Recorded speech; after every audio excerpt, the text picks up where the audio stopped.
Along with efficiency and productivity, the corporate world has a new concern: mental well-being. And all these, in my opinion, are somehow related to time. Stress at work could result in mental well-being issues. And stress at work could be as a result of not having enough time to complete the tasks before the deadline. The new normal of work from home has increased the working hours from 10 hours to almost 14 hours every day, blurring the lines between work and life balance. This is fine in the short term, but it could have serious effects in the long term in the mental well-being of the employees. If an employee is able to generate a couple of hours spare while completing their tasks as expected, it would make them happier. And we all know that a happier employee is a more productive employee.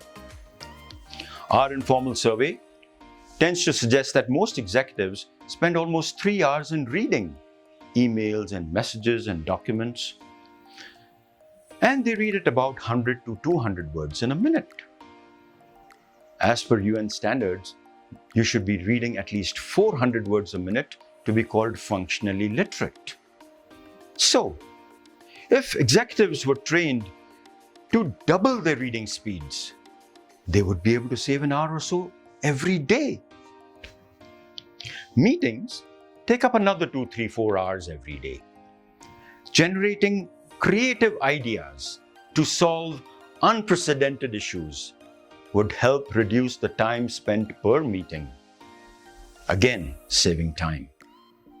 Memory and creativity are very closely linked.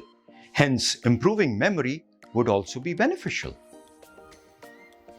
We have seen that implementing mind maps, which is a very simple yet a very powerful technique, helps in the third bucket of our core functions.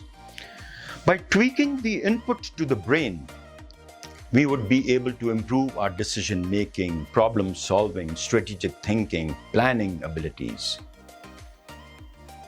Let's implement these tried and tested techniques so that your executives can complete their 10-hour workload in just say 7 or 8 hours. What would that do to their stress levels? What would that do to their mental well-being, efficiencies and productivities? My session would cover these topics. I'm sure it would be very interesting for you to know. Let's get in touch.